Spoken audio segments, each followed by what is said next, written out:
রোজ garden. সৌন্দর্য ও আধুনিকতার তৈরি এই বাড়ি বা ভবন বা প্রাসাদ।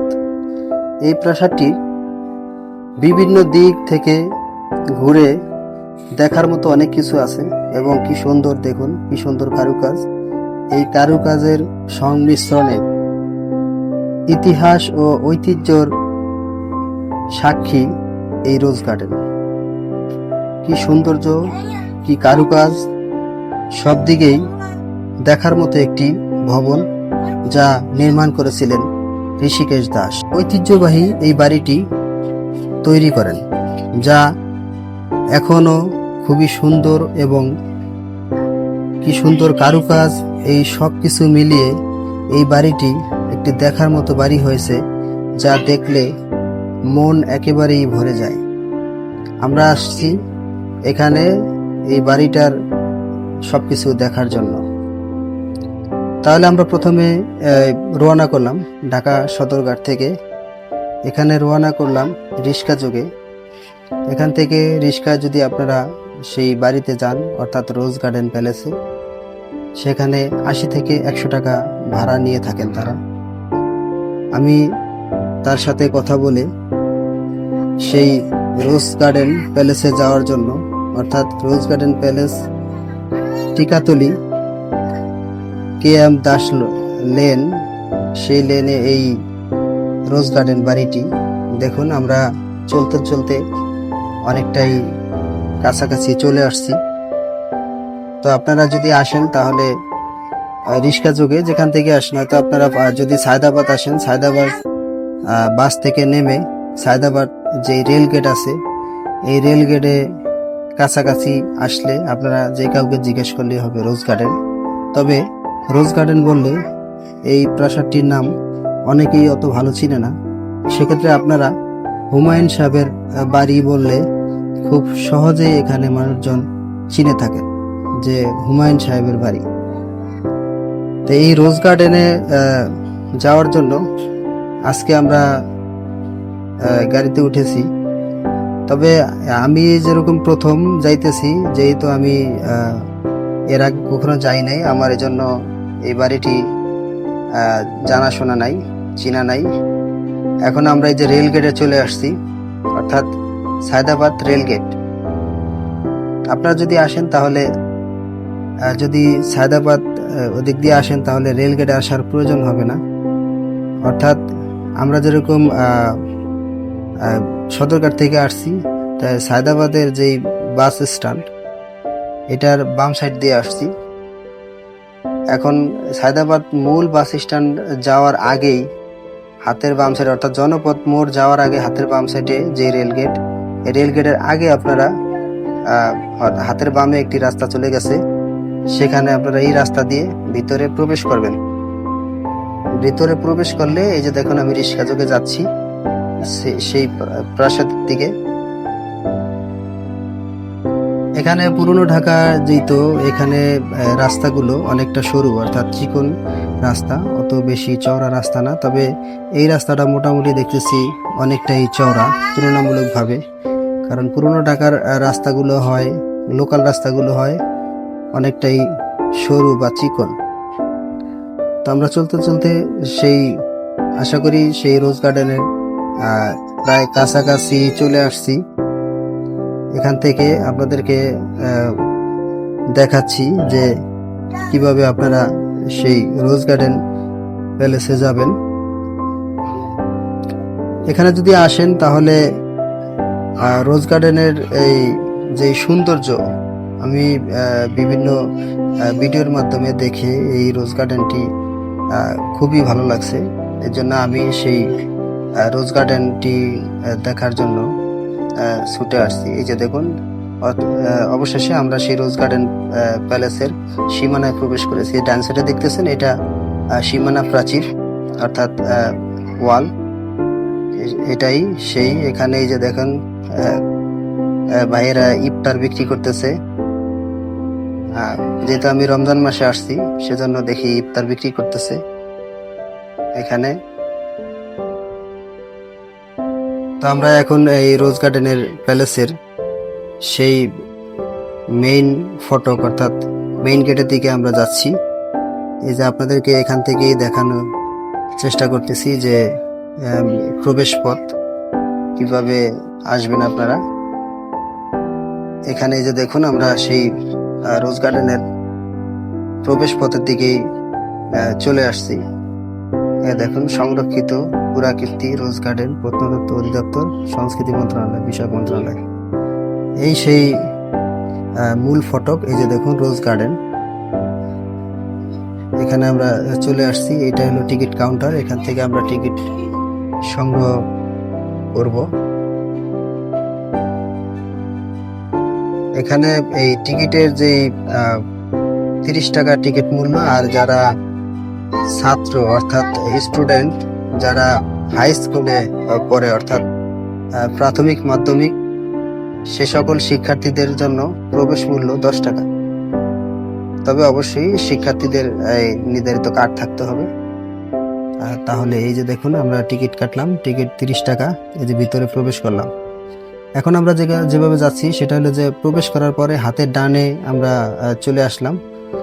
এখানে একটি 3 তলা একটি বাড়ি আছে। এই যে দেখুন পাশে 3 তলা একটি বাড়ি, যেটাকে এখন ঢাকা জাদুঘর নামে পরিচিত করছে এবং ঢাকা জাদুঘর হিসাবে এটা রাখা আছে। আমরা এটার ভিতরে প্রবেশ করার জন্য বলেছিলাম, কিন্তু ঢাকা জাদুঘরে তো নির্মাণ কাজ চলিতেছে, এজন্য এটি বন্ধ আছে, আমরা এখানে প্রবেশ করতে পারিনি। এখন এই যে আপনাদেরকে ডান সাইড থেকে প্রথমে দেখাবো। এই যে দেখুন পিছনে আমার একটি ভাস্কর্য দেখা যাইতেছে, যেটাকে অনেকে মূর্তি বলে। সেই ভাস্কর্য দিকে আমরা এই যে এখন ডান সাইড দিয়ে এখানে যে পুকুর পার, সেই পুকুরের যে ঘাটলা আছে, এই ঘাটলায় আমরা চলে যাব। এই যে পিছন থেকে আমি ভিডিও করে আপনাদেরকে দেখাচ্ছি। এই যে এখন আমরা ডানে চলে যাব এখান দিয়ে। এটা হলো সেই ঘাটলা, এখানে আমরা প্রবেশ করব। আমি আজকে আপনাদেরকে পুরো ভিডিওটাই করে দেখাবো, সেটা হলো যে একবারে শুরু থেকে শেষ পর্যন্ত দেখবেন একটু ধৈর্য সহকারে। তাহলে এই বাড়ির কোথায় কি আছে, এই প্যালেসের বা ভবনের সবকিছু আপনারা দেখতে পাবেন। আমি একেবারে শুরু থেকে শেষ পর্যন্ত আপনাদেরকে দেখাবো এবং একেবারে বিভিন্ন সাইট ঘুরে আপনাদেরকে দেখাবো যে কোথায় কি আছে। আমার এই ভিডিওর মাধ্যমে যদি আপনি দেখেন তাহলে আর এই প্যালেসে আপনার মূলত আসতে হবে না। যদি আসতে চান সেটা আসবেন, কিন্তু দেখার পরে এখানে আমি একেবারে শুরু থেকে শেষ পর্যন্ত দেখাবো কোথায় কি আছে, এটা আপনাদেরকে দেখাবো। মূল ভিডিওটা যদি আপনারা দেখেন তাহলে এই বাড়ি সম্পর্কে সকল তথ্য জানতে পারবেন এবং প্যালেসটা সম্পর্কে সবকিছু দেখতে পাবেন। এই যে দেখুন এখান থেকে দূর থেকে দেখাচ্ছি, দূর থেকে প্যালেসটা খুবই ভালো লাগতেছে। এখন আমি আপনাদেরকে বিভিন্ন তথ্য সূত্রে জানা যায় যে ঋষিকেশ দাস ছিলেন ঔপনিবেশিক আমলের একজন সমৃদ্ধশালী ব্যবসায়ী। সাধারণ পরিবারে জন্মগ্রহণ করলেও তার স্বপ্ন ছিল খ্যাতি ও মর্যাদা নিয়ে বেঁচে থাকা। পুরান ঢাকার তৎকালীন জমিদার নরেন্দ্র নারায়ণ রায় চৌধুরীর বাগানবাড়ি বলদা গার্ডেনে কোনো একদিন জলসায় উপস্থিত হয়ে ঋষিকেশ দাসকে নিম্নবর্ণের মানুষ বলে বিব্রত ও অসম্মানিত হতে হয় এবং সেখান থেকে তিনি ফিরে আসতে বাধ্য হন। এরপরে তিনি 1930 সালে প্রায় 22 বিঘা 7 একরের কিছু বেশি ভূমির উপরে পুরান ঢাকার KM দাস লেন টিকাতলি একটি বাগান বাড়ি নির্মাণ করেন। অত্যন্ত জাঁকজমকপূর্ণ কারুকার্য খণ্ডিত নয়নাভিরাম দ্বিতল ভবনটির চারিপাশে বিভিন্ন প্রজাতির গোলাপ বাগান তৈরি করেন এবং বাড়ির নাম দেন রোজ গার্ডেন। বাড়িটির নির্মাণ কাজ সমাপ্ত হওয়ার পূর্বেই ঋষিকেশ দাস আর্থিক সংকটে পড়েন এবং 1936 সালে তার বন্ধু বিশিষ্ট ব্যবসায়ী তৎকালীন প্রভিন্সিয়াল লাইব্রেরি মুদ্রণ সংস্থার স্বত্বাধিকারী খান বাহাদুর মৌলভী কাজী আব্দুর রশিদের নিকট রোজ গার্ডেনের প্রাসাদ বিক্রয় করে দেন। ক্রয় সূত্রে এই সম্পত্তির মালিক হন খান বাহাদুর মৌলভী কাজী আব্দুর রশিদ। 1937 সাল থেকে তিনি পরিবার পরিজন নিয়ে রোজ গার্ডেনে প্রাসাদে বসবাস আরম্ভ করেন এবং এই ভবনের নতুন নামকরণ করেন রশিদ মঞ্জিল। এই দেখুন, আপনাদেরকে এই ভবনটা দেখাচ্ছি। এখান থেকে আবার বেরিয়ে যাওয়ার পরে এরপর আবার আপনাদেরকে এই বাড়িটির ডান সাইডে গিয়ে সেখান থেকে আপনাদেরকে আমি দেখানোর চেষ্টা করব। তারপরে আমি ইতিহাসটা আপনাদেরকে এই ফাঁকে জানিয়ে দেই। 1944 সালে তার মৃত্যুর পর জ্যেষ্ঠ পুত্র কাজী মোহাম্মদ হুমায়ুন বশির এই স্টেটের মালিক হন এবং 1945 সাল থেকে 1966 সাল পর্যন্ত তার তত্ত্বাবধানে রোজ গার্ডেন পরিচালিত হয়। তখন ভবনটির হুমায়ুন সাহেবের বাড়ি নামে পরিচিতি পায়। তিনি 50-এর দশকে ঢাকা মিউনিসিপ্যালিটির চেয়ারম্যান এবং একই সাথে একজন গুরুত্বপূর্ণ রাজনীতিবিদ ছিলেন। রোজ গার্ডেন তখন সামাজিক মিলন কেন্দ্র পরিণত হয়। দেশ বিভাগের পর অনেক গুরুত্বপূর্ণ রাজনৈতিক সভা ও ভবনে অনুষ্ঠিত হয় এবং অনেক বিখ্যাত রাজনৈতিক ব্যক্তিত্ব ও ভবনে আত্মীয়তা গ্রহণ করেন। পরবর্তীতে কাজী হুমায়ুন রশিদের দ্বিতীয় পুত্র ব্যারিস্টার কাজী আব্দুর রাকিব উত্তরাধিকার সূত্রে রোজ গার্ডেনের মালিকানা লাভ করেন। তার মৃত্যুর পর তার সহধর্মিণী লায়লা রাকিব রোজ গার্ডেনের প্রাসাদটির স্থাপত্যিক ঐতিহ্য সংরক্ষণ করেন।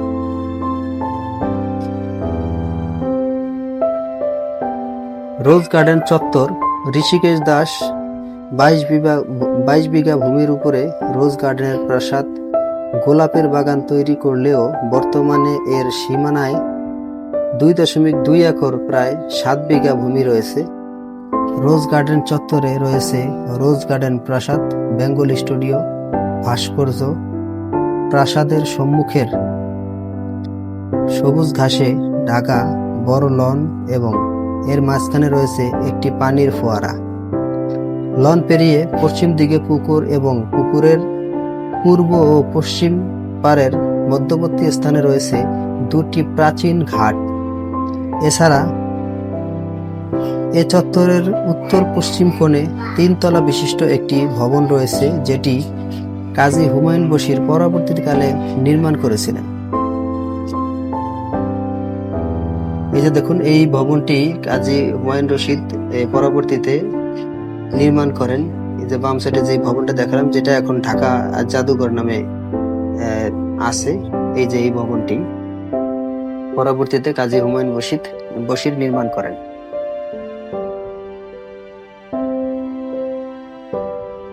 এই দেখুন, নিচে মোটরসাইকেল রাখা আছে। এটা বন্ধ থাকার কারণে এখানে আপনাদেরকে প্রবেশ করে দেখাতে পারলাম না, কারণ এখন এটা প্রবেশাধিকার সংরক্ষিত আছে। রোজ গার্ডেন প্রাসাদ নিউ ক্লাসিক্যাল স্থাপত্য শৈলীতে নির্মিত, অত্যন্ত জাঁকজমকপূর্ণ, শ্বেতশুভ্র ও এ প্রাসাদের দৈর্ঘ্য উত্তর দক্ষিণে 29.35 মিটার, প্রস্থ পূর্ব পশ্চিমে 23.4 মিটার এবং উচ্চতা 19.96 মিটার। রোজ গার্ডেন প্রাসাদটি একটি আয়তাকার দ্বিতল ভবন। প্রাসাদের নিচতলায় 5টি কক্ষ এবং দোতলায় ছোট বড় 4টি কক্ষ রয়েছে। পশ্চিম দিকে এই ভবনের প্রধান প্রবেশপথ এবং একইভাবে পূর্ব দিকে একটি গাড়ি বারান্দা সহ অপর একটি প্রবেশপথ রয়েছে। প্রাসাদের উভয় তলায় মধ্যবর্তী অংশে রয়েছে বড় হলরুম, যার মধ্যে নিচতলায় হলরুমটি ডাইনিং রুম এবং দোতলায় হলরুমটি ড্রয়িং রুম বা বসবার ঘর হিসাবে ব্যবহৃত হতো।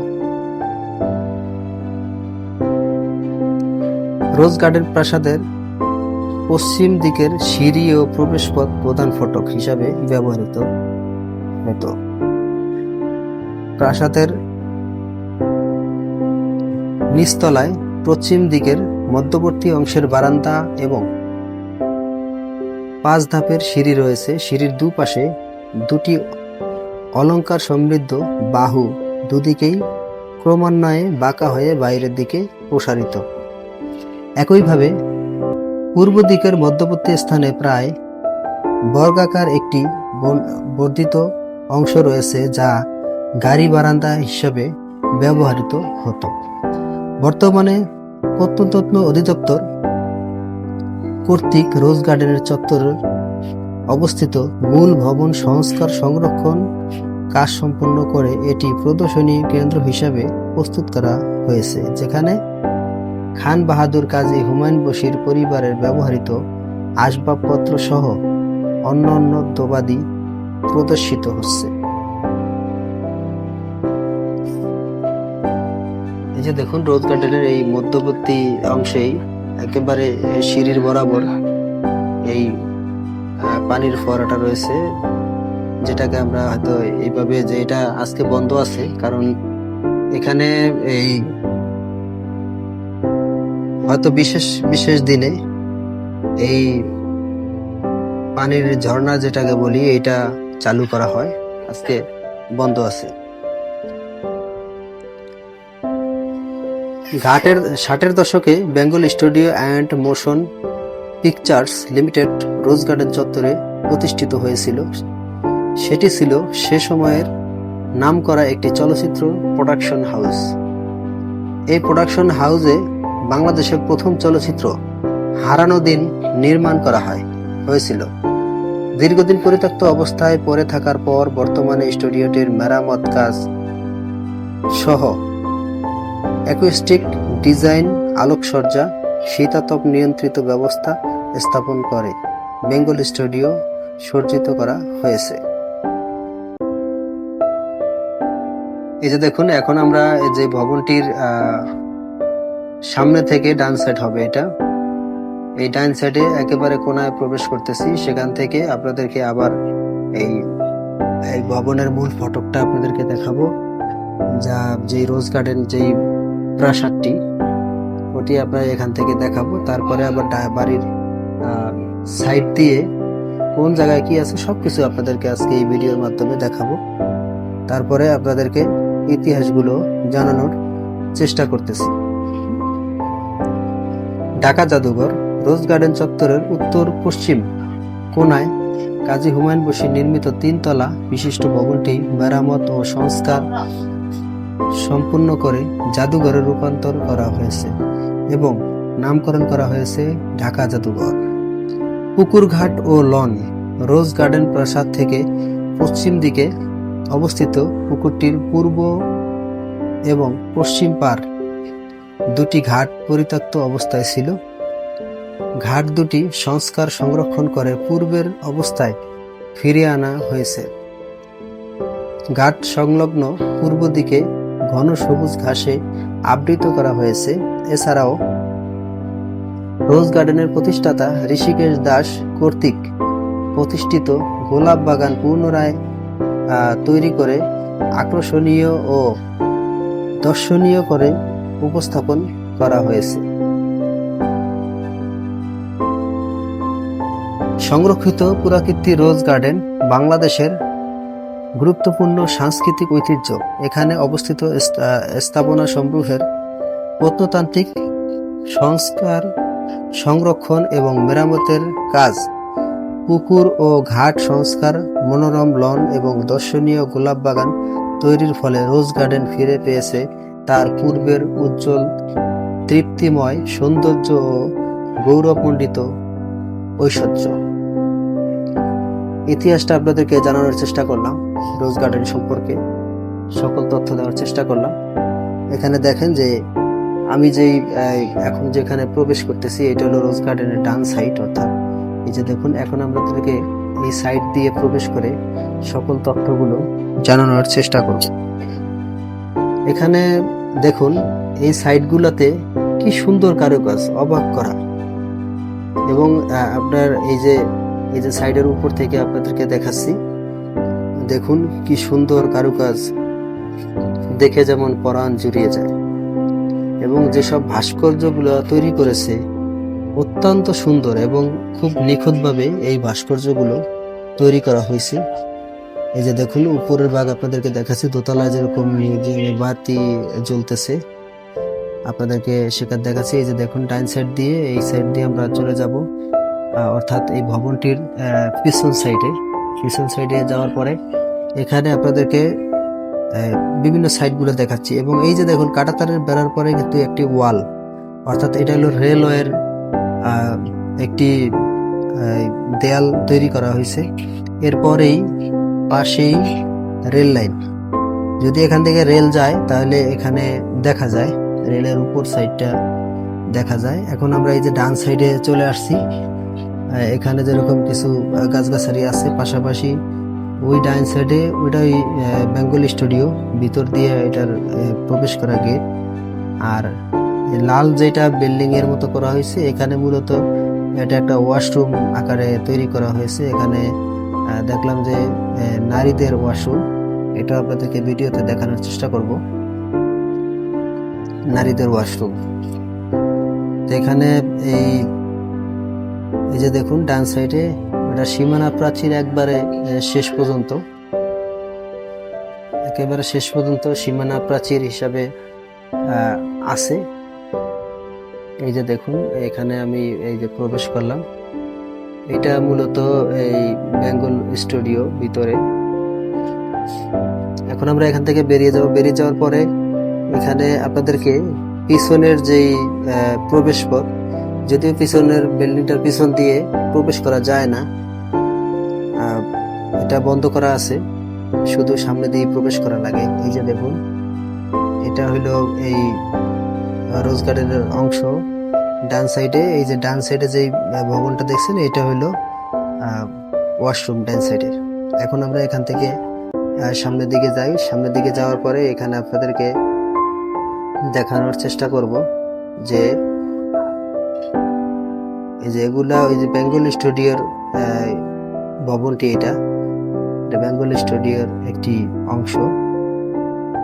এখানে এই যে ডাইন সাইড দিয়ে আপনাদেরকে দেখাচ্ছি। যদি এখানে যেহেতু গাড়ি রাখার পার্কিং এর ব্যবস্থা, ওই যে লোকজনগুলো দেখতেছেন, এটার বাম সাইড দিয়ে এখানে দেখুন এই যে গোলাপ ফুলের বাগান, এখানে পাশেই একটি ভাস্কর্য, একটি মহিলা একটি বাচ্চা কোলে নিয়ে দাঁড়িয়ে আছে। অত্যন্ত সুন্দর এবং নিখুঁতভাবে এই ভাস্কর্যগুলো তৈরি করা হয়েছে। তখনকার যে মালিক ছিল ঋষিকেশ দাস, তিনি এই ভাস্কর্যগুলো খুব সূক্ষ্মভাবে তৈরি করা হয়েছে। এবং এই ভবনটি খুবই সূক্ষ্মভাবে এবং বিভিন্ন কারুকাজের সংমিশ্রণে এই ভবনটি তৈরি করা হয়েছে, দেখে একেবারে মন জুড়িয়ে যায়। দেখুন বিশাল গোলাপ ফুলের বাগান, এখানে একটি, পরে আবার আরেকটি আছে, এখানে মাঝখানে একটি খেজুর গাছ, দেখতে খুবই সুন্দর লাগে। দেখুন বাম সাইড থেকে আপনাদেরকে আবার ভবনটি দেখালাম।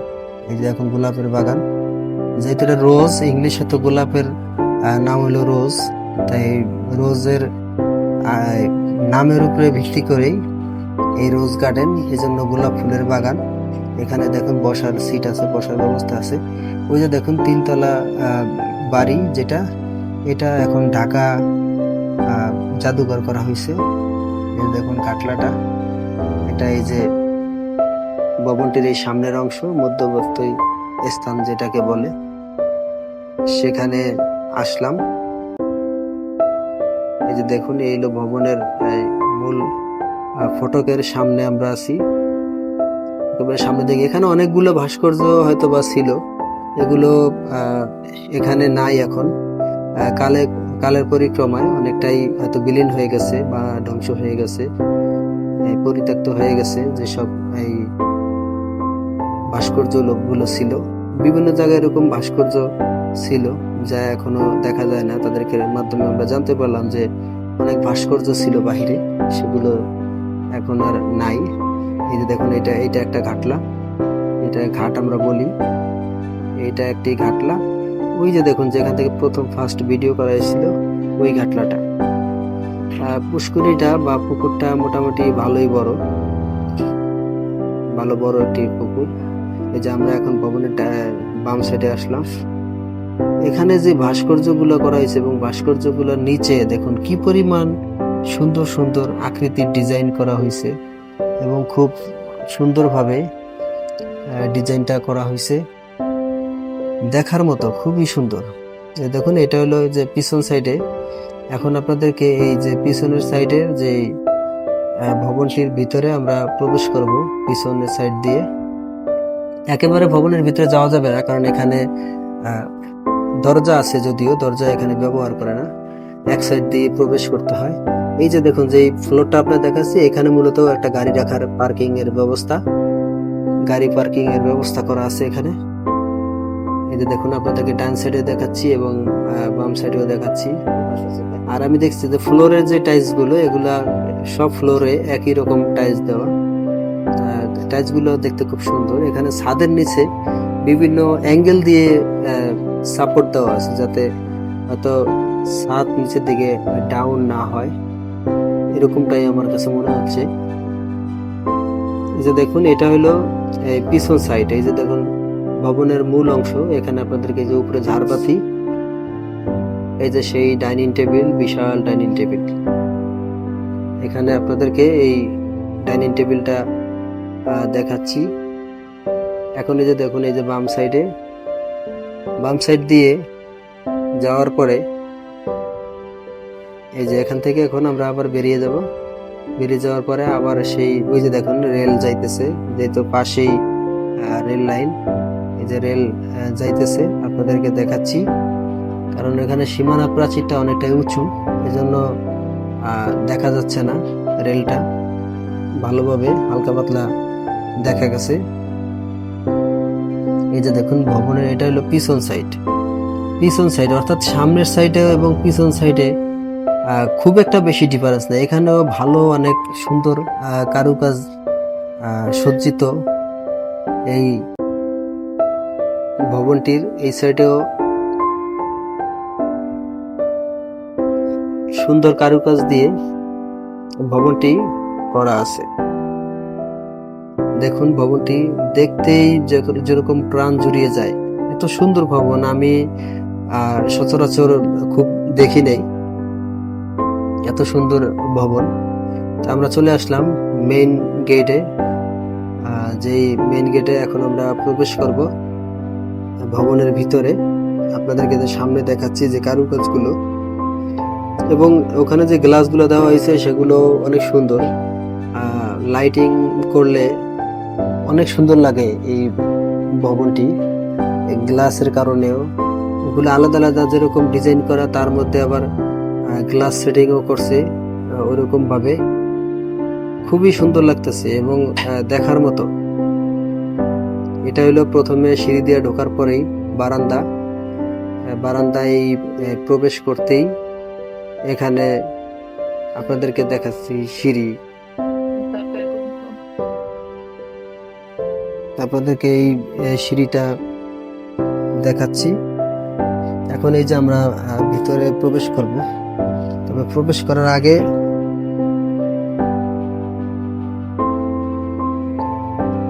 এই যে দেখুন, এই যে ভিতরে প্রবেশ করলাম, এটা একটি রুম। এই যে দেখুন ভিতরে সোফা সেট আছে, এরপরে এখানে অনেকগুলো এই যে ভাস্কর্য পরে, মাথা ভাঙা, হাত ভাঙা, এরকম অনেকগুলো ভাস্কর্য আছে। অর্থাৎ আমার মনে হইতেছে যে বাহিরে আরো ভাস্কর্য ছিল, সেগুলো এখানে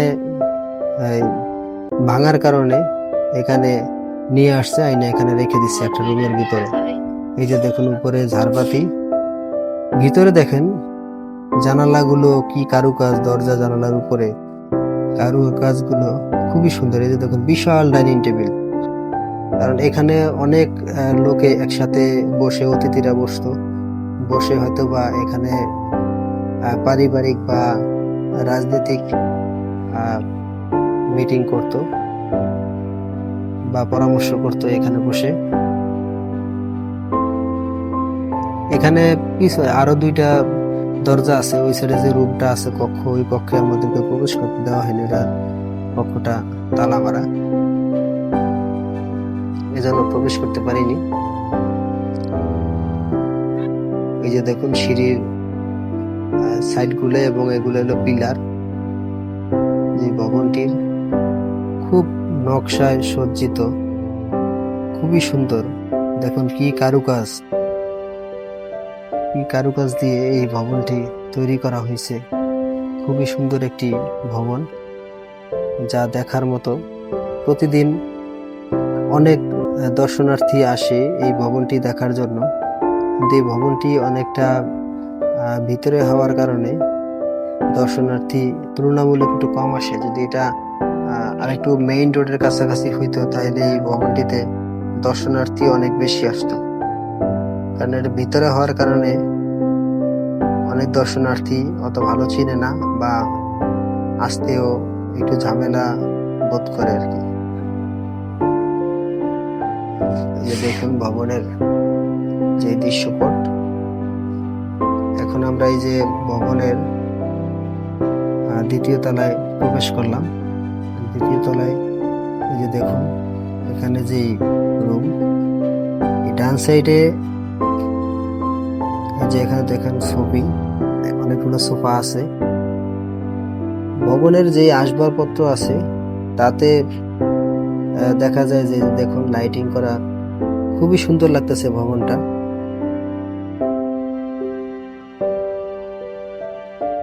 দেখার মতো একটি ভবন।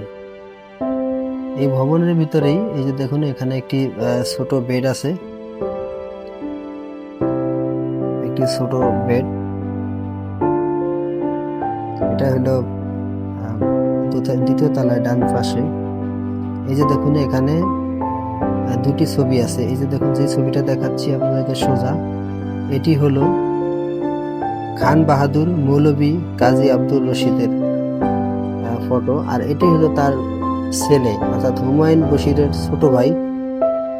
তিনি একজন ব্যারিস্টার ছিলেন। ব্যারিস্টার কাজী আব্দুর রাকিব, তার এই যে ফটোটি তার। ব্যারিস্টার যে দেখাচ্ছে আপনাদেরকে জুম করে, ব্যারিস্টার কাজী আব্দুর রাকিব। আর এটি হলো হুমায়ুন সাহেবের বাপের ফটো, বাবার ফটো। এটি আপনাদেরকে জুম করে দেখানোর চেষ্টা করলাম। এগুলো অনেক আগের ফটো তোলা, ওই হিসাবে অতটা স্পষ্ট না ফটো। এই যে দেখুন এখানে এখানে এই ভবনটির নকশা করা হয়েছে। এটা কাগজে আর্টিস্ট করা, এখানে বাম সাইডে আরেকটি এরকম নকশা দেখলাম, সেটা অবশ্য চীনামাটি দিয়ে সম্ভবত করা, মনে হইলে এরকম উঁচু লাগতেছে। এই যে দেখুন তাদের ব্যবহারের যেই আসবাবপত্র, এখানে চেয়ার, সোফা, অনেক কিছু আছে। তারা যে সকল জিনিস আসবাবপত্র ব্যবহার করত, সেই আসবাবপত্রগুলো এখানে রাখা আছে। এখানে আসলে আপনারা এই ধরনের সবকিছু দেখতে পাবেন। এখানে দেখুন একটা ডিভাইন, বা এইটা ডিভাইন বাই বেড। এই যে দেখুন এই ভবনের একটি নকশা করা হয়েছে, এটি সম্ভবত চীনামাটি দিয়ে করা। ভবনের ডিজাইনটা দেখুন, তৎকালীন সময়ে এই যে ভবনের নকশাটা করা, এটা একটা বিশাল ব্যাপার। এখানে ছোট একটি আবার ডাইনিং টেবিল আছে, এই ড্রেসিং টেবিল যেটাকে বলে। পাশে উপরে মার্বেল পাথরে সজ্জিত করা আছে।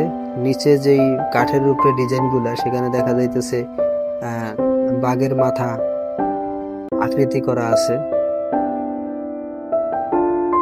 সেই ড্রেসিং টেবিলের পায়ার উপরে এই যে দেখুন, এটা হলো এই যে ভবনটির ডিজাইন। এই যে দেখুন এই ড্রেসিং টেবিলের পায়াগুলো বাম সাইডে, খুবই সুন্দর। ভিতরে পরিবেশটাও খুবই সুন্দর, এবং ভিতরে এই যে সৌন্দর্য, একেবারে ছাদ সহ, ছাদের মধ্যেও যেই সুন্দর সুন্দর ডিজাইনগুলো তৈরি করা হয়েছে, খুবই অবাক করা। এখানে দেখুন এই রুমে দুইটি ফটো আছে, একটি সাইড বক্সের উপরে, একটি টেবিলের উপরে। এই ফটো দুইটি আসলে কার, এটি আমরা সঠিকভাবে জানতে পারি নাই। উপরেও দেখুন ঝাড়বাতি আছে, এবং খাটটাও দেখেন কত সুন্দর। তৎকালীন সময়ে এই খাট তৈরি করা। এই যে দেখুন খাটটাও অনেক সুন্দর, খুব সুন্দর ডিজাইনের একটি খাট। এবং এই দুইটি ফটো যার উপরে ভিত্তি করে, যদিও সঠিক তথ্য না জেনে বলা ঠিক না, তবে হয়তো হুমায়ুন সাহেবের আর হুমায়ুন সাহেবের ভাইয়ের ওয়াইফদের এই ফটো হইতে পারে, তারপরে আমি এটা শিওর না। এই যে দেখুন, আমি উপর থেকে আপনার বাইরের পরিবেশটা দেখাচ্ছি, কিরকম লাগে বাইরের ভিউটা দেখাচ্ছি। এই যে দেখুন, দরজার মধ্যে তালা দেওয়া, অর্থাৎ এইসব এই ফটোকে ঢোকা যায় না। এবং দেখুন দরজাগুলো যেভাবে করেছে, আমরা সাধারণত দরজা করলে একেবারে আটকানোর মতো দরজা করি, আর তারা যেভাবে দরজা করছে, কাঠগুলো একেবারে ঢাল করে দেওয়া হয়েছে। কারণ কাঠগুলো ঢাল করে দিলে সেখানে বাতাস প্রবেশ করতে পারে, কিন্তু আমরা যখন দরজা আটকাই তখন কিন্তু ডাইরেক্ট বাতাস প্রবেশ করতে পারে না। আর ওটা সরাসরি প্রবেশ করতে দেওয়া হয় নাই, কারণ এটা সাইড দিয়ে উপরের নিচ দিয়ে বাতাস প্রবেশ করতে পারবে, সরাসরি বাতাস যাতে প্রবেশ না করে, সেজন্য এই ডিজাইনগুলা করা হয়েছে। দেখুন কত সুন্দর, আপনাদেরকে বিভিন্ন সাইড ঘুরিয়ে দেখাচ্ছি ভবনটির কি কারুকাজ এবং সৌন্দর্য। প্রতিদিন অনেক দর্শনার্থী আসে এখানে। দেখুন এই যে বাইরে একটি সিঁড়ি আছে ছাদে ওঠার জন্য, এটা আমরা সাধারণ দর্শকরা উঠতে পারি নাই, দর্শনার্থীরা উঠতে দেওয়া হয় না। এখানে যে দায়িত্ব আছে তাকে বলে, ওই যে এখানে বলছে যে সিঁড়ির কাছে আমি একটু ছবি তুলবো, সেজন্য ওটাকে লাইটিং করে দেওয়া হয়েছে, লাইট জ্বালিয়ে দেওয়া হয়েছে। দেখুন জানালাগুলোর কাছের যে ডিজাইনটি, তাও অত্যন্ত সুন্দর, দেখতেই মন চায়। এই গ্লাসের যে ডিজাইন করা, সেখানে লাইটিং করলে খুবই সুন্দর। এগুলোতে যে ফিতা ঝুলিয়ে দেওয়া আছে, এখানে প্রবেশ করতে পারবেন না।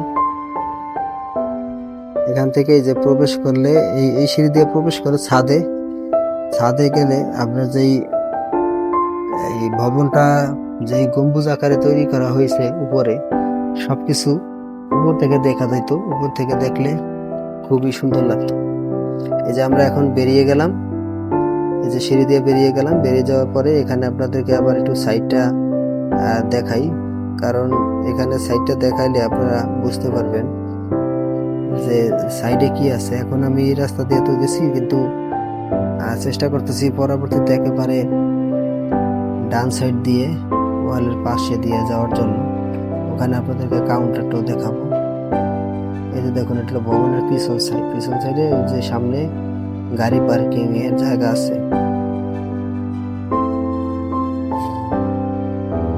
গাড়ি পার্কিং এর জায়গা। এখন এখান থেকে আমরা এই সাইড দিয়ে যাওয়ার পরে ওখানে ডান সাইডে আপনাদেরকে দেখাবো যে স্টুডিওর পাশে দিয়ে যাওয়ার পরে আপনাদেরকে দেখাবো, কারণ এখানে দেখলে আপনারা আসলে বুঝতে পারবেন যে কতটা সুন্দর এই ভবনটি। দেখার মতো একটি ভবন, যা সৌন্দর্য বলে বোঝানো যাবে না। আপনারা নিজেরা যখন দেখতে পাবেন, নিজেরা দেখার পরে বুঝবেন যে আসলে ভবনটা কত সুন্দর ছিল। এভাবে ভিডিওর মাধ্যমে দেখে আপনারা অত ভালোভাবে দেখা যায় না, ভিডিওর মাধ্যমে অত ভালো আসে না। সরাসরি নিজ চোখে যা দেখে ঘুরে আসলাম, এটা অন্য জিনিস। এই যে দেখুন ডান সাইডে আমার সেই টিকিট কাউন্টার। এই রোজ গার্ডেন প্যালেসের সাপ্তাহিক বন্ধ হলো রবিবার, আর টিকিটের মূল্য তো বললাম 30 টাকা। আর সাধারণ শিশু যারা ভদ্র, তাদের জন্য এই টিকিট মূল্য হলো 10 টাকা। 10 টাকা করা হয়েছে ছোটদের জন্য, আর বড়দের জন্য করা হয়েছে 30 টাকা টিকিট। দেখুন আমি যতই যাওয়ার চেষ্টা করতেছি, কিন্তু বারবার দেখতে মন চাইতেছে। এই যে দেখুন ফুলের বাগান, গোলাপ ফুলের বাগান খুবই সুন্দর এবং বিশাল আকারে গোলাপ ফুলের বাগান করেছে। এখানে লেখা আছে কেউ হাত দিবেন না, তাই দেখা যায় যে এই জন্য বলতেছে যে আমার বারবার মন চাইতেছে যে আবার আরেকটু দেখি, কারণ দেখেই মন ভরে না। এত সুন্দর কারুকাজে সজ্জিত করেছিল তখনকার সেই ঋষিকেশ দাস। আশা করি আপনারা এই ভিডিওটি দেখে অনেক উপকৃত হয়েছেন বা আপনাদের ভালো লেগেছে। আশা করি যে আপনাদের ভিডিওটি দেখে অনেকটা ভালো লেগেছে। তবে ভিডিওটি শুরু থেকে শেষ পর্যন্ত দেখার জন্য আপনাদেরকে অসংখ্য ধন্যবাদ। আর নিত্য নতুন ভিডিও পেতে চ্যানেলটিকে সাবস্ক্রাইব করে রাখুন, আর ফেসবুক থেকে যারা দেখতেছেন পেজটিকে ফলো দিয়ে রাখুন। তো আমাদের মধ্যে এখান থেকে বেরিয়ে যাব। বেরিয়ে যাওয়ার পরে আপনাদেরকে আমি এই যে দেখুন বেরিয়ে গেলাম। বেরিয়ে যাওয়ার পরে বাম সাইডে আপনাদেরকে দেখালাম, এই যে দেখুন এখন এই ডান সাইড দিয়ে আবার চলে যাব। ডান সাইড দিয়ে অর্থাৎ এটা আমি মেইন রোডে চলে আসছি, অর্থাৎ জাদুঘর থেকে বেরিয়ে চলে আসছি। বেরিয়ে চলে আসার পর এরপর আপনাদেরকে দেখাচ্ছি, এই যে দেখুন এখানে সাপ্তাহিক বন্ধ হলো রবিবার, আর অন্য দিন বিশেষ সাপ্তাহিক ছুটি ছাড়া বন্ধ থাকে না, আনলে খোলাই থাকে। তো আমরা এখান থেকে এখন বেরিয়ে চলে যাচ্ছি। আশা করি ভিডিওটি দেখে আপনারা উপকৃত হয়েছেন। ভিডিওটি যদি দেখে ভালো লেগে থাকে তাহলে লাইক, কমেন্ট, শেয়ার করে পাশে থাকবেন। নিত্য নতুন ভিডিও পেতে চ্যানেলটিকে সাবস্ক্রাইব করে রাখুন।